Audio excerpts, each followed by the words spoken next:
school officials were secretly trying to socially transition her daughter. Welcome to Freedom Alive. In 2022, Governor Ron DeSantis signed the Parental Rights in Education bill in Florida. It was then updated and now bans discussions on gender identity and sexual orientation in all Florida public school classrooms.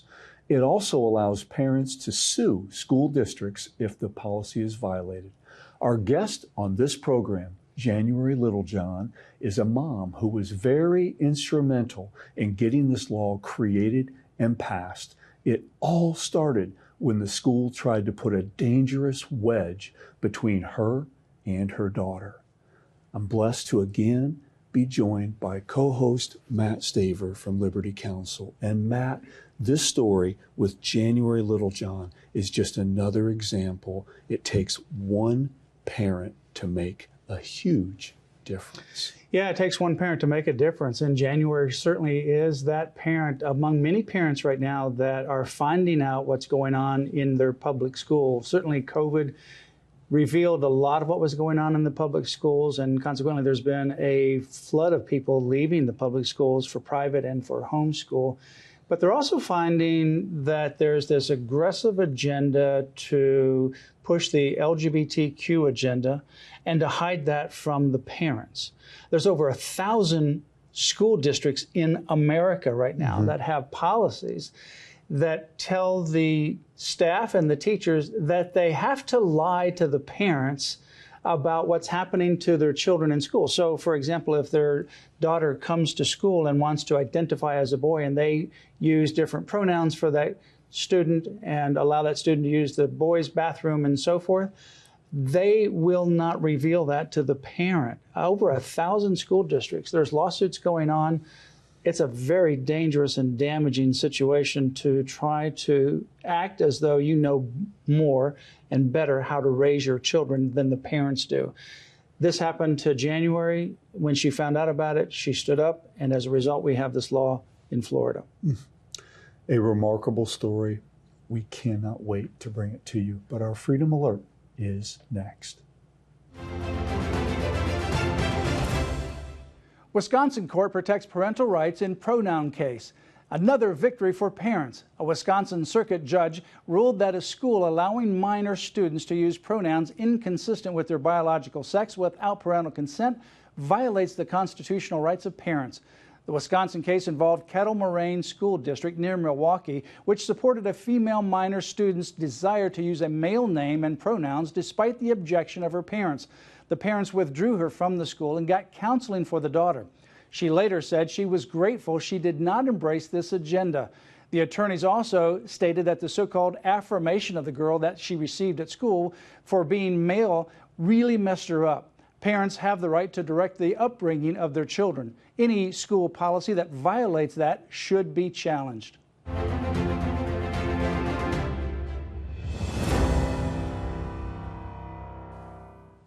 Up next, Matt's interview with January Littlejohn.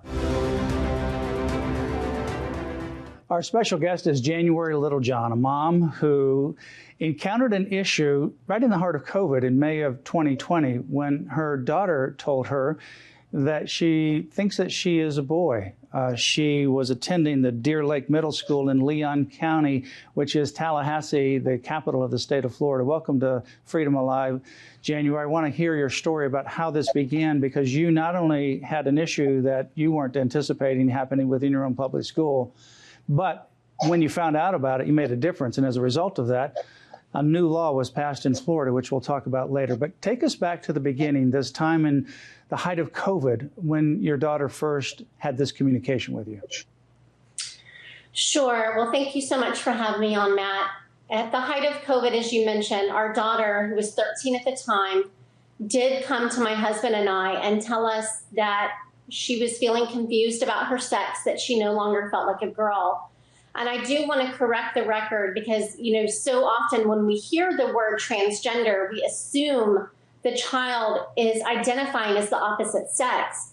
But today's definition of transgender really means any identity the child chooses. And so children today under the aspects of gender ideology are being taught that they can be a boy, girl, neither, or both. Mm-hmm. And a lot of parents really don't understand what their children are truly being taught and indoctrinated into believing. And so at the time of the confusion, our daughter was identifying as gender fluid, which then turned into non-binary. But the bottom line is her identity changed 4 times over 2 years. But initially, she was identifying as non-binary at the time when she went to the school district. Because at the time, like so many other kids that are experiencing this confusion, she had co-occurring mental health issues. She was experiencing anxiety, depression. She was socially withdrawn. Many adolescents were experiencing these same issues at the height of COVID. It was a very scary time filled with uncertainty. And so my husband and I were navigating the best we could to support her and guide her through this confusion. So when I went to the teacher, I told her we were not affirming at home, that I felt like my daughter's identity was directly related to her friend group, but that I didn't feel like I could stop her from asking to go by a nickname. And it turns out this teacher that I had confided in was the LGBTQ advocate on the middle. Boy. Yeah. I didn't even know at that time that there was an LGBTQ advocate on every school campus in Leon County, including the elementary schools. So I didn't hear anything back from the teacher until a couple of weeks into the school year. My daughter got into the car after school and said, "Mom, I had a meeting today about my name, and they asked me which restroom I wanted to use." She was almost confused by what had happened. January, as a parent, this must have been exceptionally disturbing.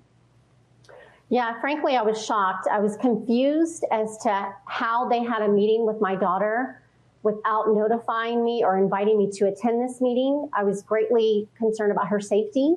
And so I immediately emailed the guidance counselor and was called back with both the assistant principal and guidance counselor. And I was told they could not give me any information about the meeting they had with my child because they told me she was now protected under a non-discrimination law. So my only recourse at the time was to go to the assistant superintendent of the district and talk to her about what had happened. And this communication went back and forth for many weeks, just to give you an idea of how long the violation occurred. I believe around the second week of the school year, the meeting occurred, and we did not get a meeting with the principal of the middle school until the first 9 weeks was over. Wow. And so, you know, I want to remind the audience, I was volunteer of the year at this school. I was not a stranger. They knew me well. I was up there every week. And so it was very confusing and distressing as a parent as to why and how they could have a private meeting with my 13-year-old daughter without our notification or consent. And without even letting you know what happened when you asked. It's not. It's one thing to have this private meeting, which is wrong. But then when you ask about what happened, now they won't tell you what happened in this meeting. That's exactly right. They withheld all information about what had happened until we met with the principal. And that is where we were shown the transgender support plan they completed with our daughter. And this was a 6-page document where it wasn't just about name and pronouns. They asked her which restroom and locker room she preferred to use, which sex she preferred to room with on overnight field trips. Wait a minute. So they asked her, without your knowledge, if you were to send her on an overnight field trip, what sex you wanted to room with. Right. And you would have no knowledge about that as a parent until you found out this on a 6-page document that you had not consented to. That's exactly right. And in fact, if you look into the trainings that American School Counselor Association and Equality Florida and all these LGBTQ activist organizations, including Gender Spectrum, who created this gender support plan that is being used all over the United States in our schools, they instruct the guidance counselors to not put these in the student's cumulative file So when a parent asks for the student's school records, it is not included in there. This is intentional deception of parents and cutting them out of critical decisions. In this case, the social transitioning of a child. And schools are grossly unqualified to be taking these steps, but especially without parent input, notification, and communication. Well, unless some people say, well, this was Tallahassee, Florida, and it's not in my part of the country. I live in a different part of the country.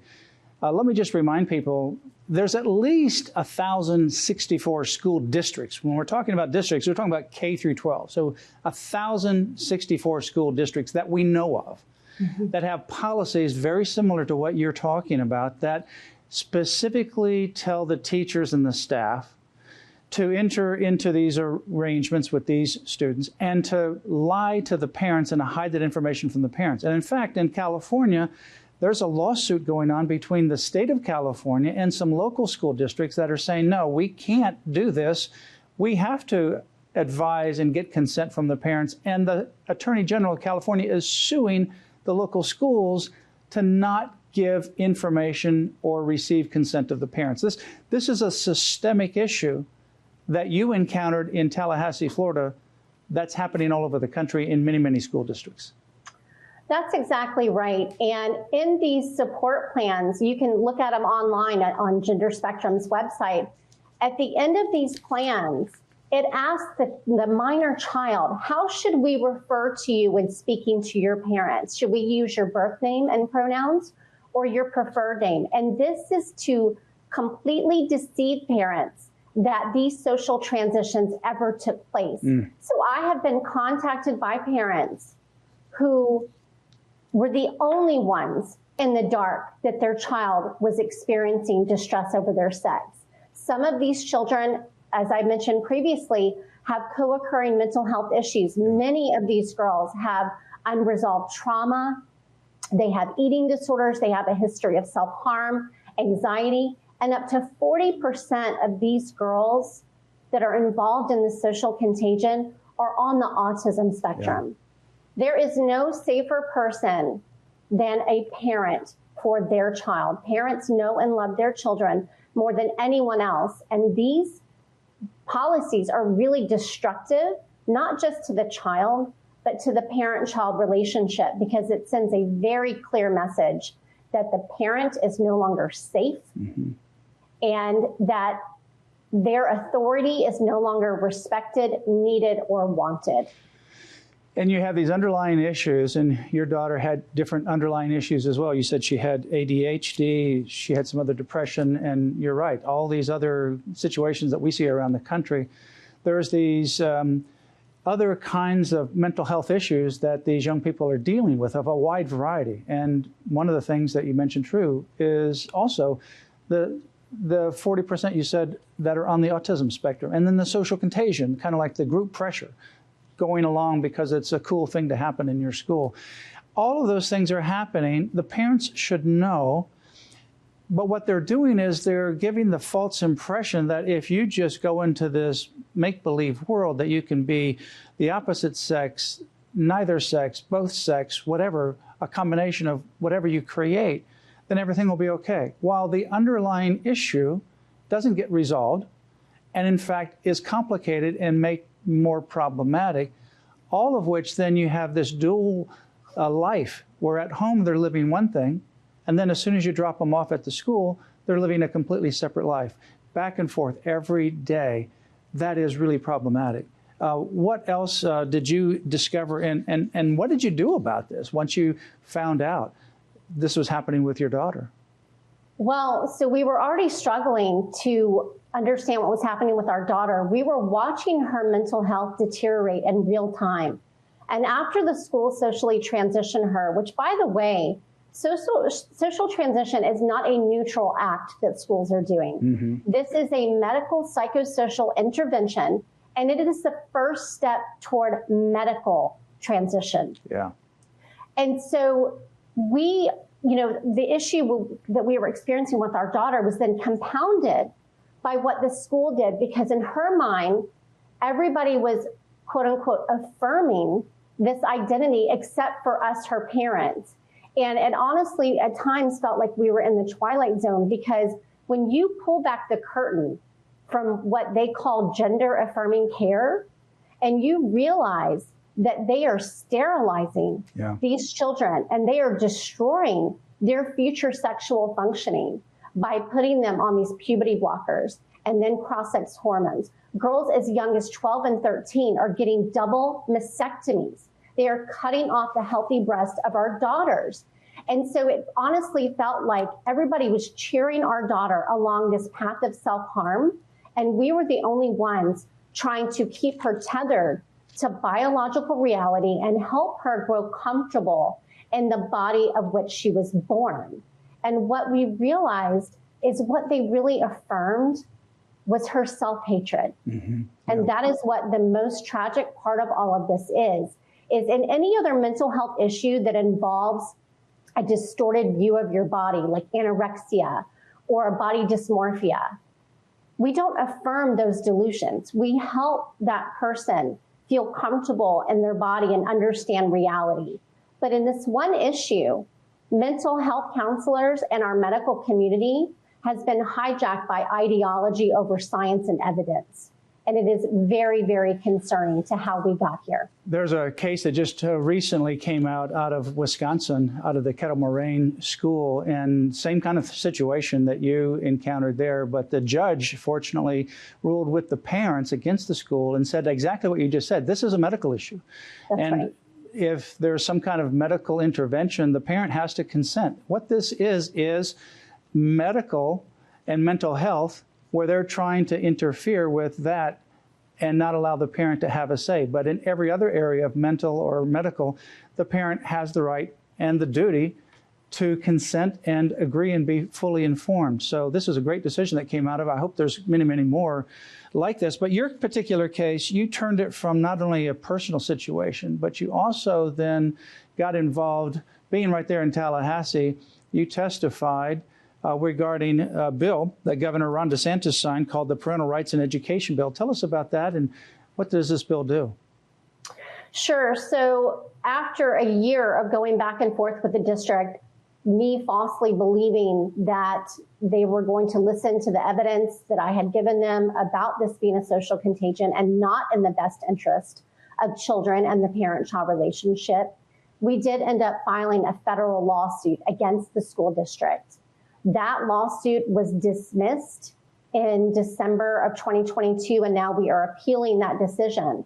But during that time, after we filed the lawsuit, I was contacted by a legislator and a friend of that legislator. I guess it was kind of like an organization that was helping to find people to testify for the parental rights in education. I had no idea about this bill or what it entailed. And as soon as I read it, I knew that my story was important, that I could help. And I knew that legislation like this was necessary to not just protect the parental rights in schools, but to protect these vulnerable children who are really being taken advantage of and falsely affirmed down a path of medical harm. And so that bill was actually signed. It was actually expanded as well so that it does address this issue, that they cannot do what they did in Tallahassee, Florida, without your consent and without your knowledge, and they can't go into this gender ideology. And amazingly, it was, of all entities, it was Disney in Central Florida and obviously out of California that took on this bill. A place that would be a place you would think that would reach out to children. And they then misnamed it, called the Don't Say Gay Bill. It had nothing to do with that. And they took it on, and they lost that battle. But that bill was passed, and now it protects parents like yourself all throughout the state of Florida. And it's a good bill that can be exported and also passed around the country as well. A number of states are doing exactly that because of what you have encountered. That's exactly right. And, you know, I'm so grateful to Governor DeSantis and our legislators for taking such a strong stand on parental rights, because no one loves their child like parents. And ultimately, at the end of the day, it is the parents who are responsible for the upbringing and medical and mental health care of that child. After we pulled our daughter from public school, how many teachers and guidance counselors have checked up on my daughter to see how she's doing? Zero. And I've had multiple teachers and school officials and parents thank me for taking a stand, because many either knew what was happening, felt it was wrong, but felt like they couldn't speak out because their job would be jeopardized, or they just simply didn't know. And I was one of those. Even though I was at this school every week, I had no idea that there were LGBTQ guides. I had no idea that Equality Florida had infiltrated 63 out of 67 districts in Florida since 2015 under the guise of anti-bullying and non-discrimination. You know, parents we didn't know. And you can't protect your children from a threat that you didn't know was there. And that's what happened to our family. We were completely blindsided by this, but we made the difficult decision to go public with our story in hopes of protecting other families and other children from falling prey to this insidious ideology. January, I really appreciate you saying that and going public. You and your husband had to make obviously a significant decision, especially when you testified, because this is your family. This is your daughter you're dealing with.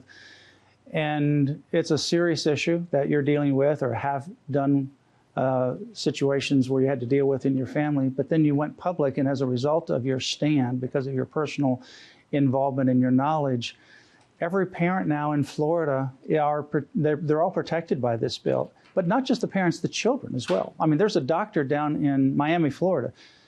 She has lots of followers on TikTok, and her nickname that she calls herself is Dr. Titus Deletus. And she brags about how many breasts on minors that she amputates every week. It's absolutely horrendous. They are killing our children. They're sterilizing our children. And this is an all-out assault on our children and on our families. For parents that experience or are experiencing something like you have gone through, what would you give them as advice? What would you say to those individuals? Well, this is what I do full-time now in my free time, is I help parents navigate this very, very hard issue with their children. And if you go to donoharmmedicine.org, Protecting Children from Gender Ideology, we have an incredible parent resource page.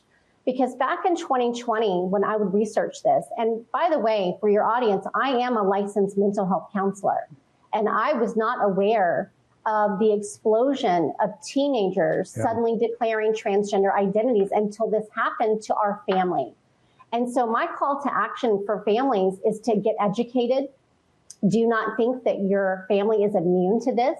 You do not want to wait until your child is indoctrinated, because it's much more difficult to walk this identity back than it is to inoculate your children. You want to inoculate them so that if any person tells them it's okay to keep secrets from your family or your parents, that they immediately know that person is not safe and I need to tell my mom and dad right away. They have to know what lies are being permeated in our culture so that when they hear the lies, they will recognize them as lies. January, thank you for all that you have done. Thank you for your voice in this. Can you give us your website one more time as a resource for parents and others that are facing this very issue that you are facing or have faced? Sure. It's donoharmmedicine.org, and you can submit an inquiry through our website. And I'm happy to help any parents with resources, support groups, and just understanding watchful waiting, because I want to leave your audience with hope.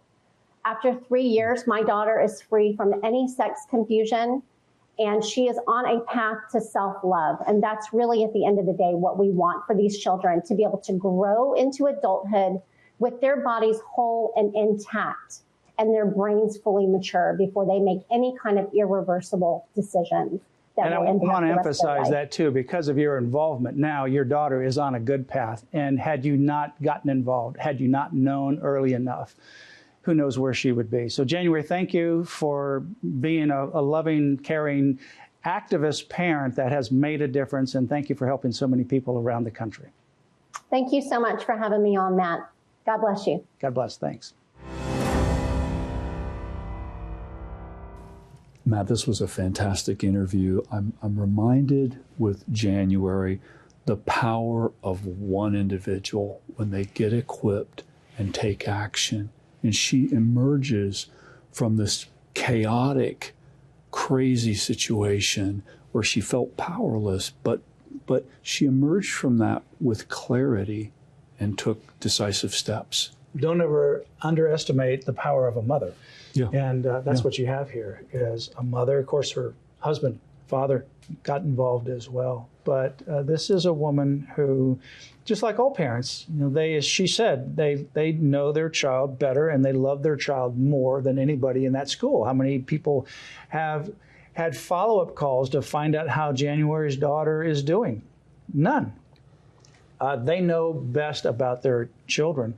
But her tragedy, her tragic story, turned into an incredible opportunity because she not only found out what was going on with her daughter and was able to get good counseling for her daughter. And as she said at the end of the interview, her daughter now is doing much, much better. She's doing well. But that story, that experience, she didn't allow it just to devastate her, to stop her.